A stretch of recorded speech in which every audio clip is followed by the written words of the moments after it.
গাজার দিকে তাকায় দেখেন তো, একবার ফিলিস্তিনের দিকে একটা চোখ তুলে তাকান। তারা যেই পরিমাণ কষ্টে আছে, জুলুমের শিকার হচ্ছে, যখন তখন যেখানে সেখানে বোম মেরে হাজার হাজার যুবককে, মুরব্বীকে, মাকে, পেটের শিশুকে একটা বোম দিয়ে নির্বিচারে একটা মুহূর্তের মধ্যেই ধ্বংস করে শেষ করে দিচ্ছে। আহা, কি অবস্থা, কি জুলুম, কি নির্বিচার, কি অত্যাচার! আমার তো মনে হয় ফিলিস্তিনে দিয়ে যদি কেউ চোখ তুলে তাকায়, গাজাবাসীর দিকে কেউ যদি চোখ তুলে তাকায়, তার জীবনে অভিযোগ বলতে আর কিছুই থাকতে পারে না। ঠিক কিনা বলেন? ফিলিস্তিনের মুসলমানদের চাইতে বাংলাদেশের মুসলমান হাজার গুণ বেশি ভালো আছে। আর একটা কথা বলতে চাই, আপনারা আমার কথায় রাগ করবেন না, and don't take it otherwise. আপনারা আমার কথায় বেজার হবেন না, আমি যা বলছি বাস্তবতার থেকে বলছি। গাজায় যারা অ্যাটাক করছে ইসরায়েলরা অনেক শক্তিশালী দল, তাদের কাছে অস্ত্রের অভাব নাই, অর্থের অভাব নাই, টাকার অভাব নাই। কারণ কি? খুব বুঝবেন আমার কথাগুলোকে, জাস্ট কান দিয়ে নয়, মুরব্বীরা ও আমার কলিজার টুকরা যুবক ভাইয়েরা, কান দিয়ে নয়, দিল থেকে আমার কথা বোঝার ট্রাই করো। ইসরায়েলের এত নামি দামি ব্র্যান্ড আছে যে ব্র্যান্ডগুলো পুরো বিশ্বে চলে।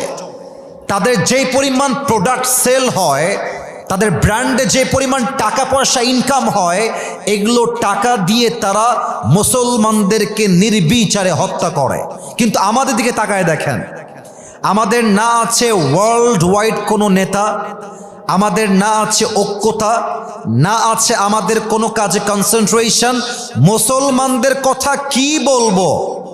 আলিয়ার লোক কওমিকে দেখতে পারে না, কওমিয়ার লোক আলিয়ার লোককে দেখতে পারে না। বলেন ঠিক আছে কিনা? বলেন বলেন বলেন। জামাত ইসলামের লোক হেফাজত সহ্য করতে পারছে না, হেফাজত জামাত ইসলাম সহ্য করতে পারছে না। দলে দলে পুরো উম্মাহ আজকে বিভক্ত হয়ে গিয়েছে। আমার তো মনে হয় এই চিন্তা যদি আমরা চেঞ্জ না করি, পুরো বিশ্বে ইসলামের যারা অনুসারী আছে মুসলমান, তারা নির্যাতিত হয়ে পুরো বিশ্বে ধ্বংসত্বের দ্বার প্রান্তে পৌঁছে যাবে। ঠিক কিনা বলেন? অতএব আমাদের প্রথম পরিচয় কওমি নয়, প্রথম পরিচয় আলিয়া নয়, প্রথম পরিচয় জামাত নয়, প্রথম পরিচয় হেফাজত নয়, প্রথম পরিচয় চরমোনাই নয়, প্রথম পরিচয় সরসিনা নয়, প্রথম পরিচয় আওয়ামী লীগ নয়, বিএনপি নয়, আহলে হাদিস নয়। আর আমার প্রথম পরিচয়, আমি মুসলমান ঘরের সন্তান, বগুড়ার ভাইরা। ঠিক কিনা বলেন? ঐক্যতার দোয়ার খুলতে হবে।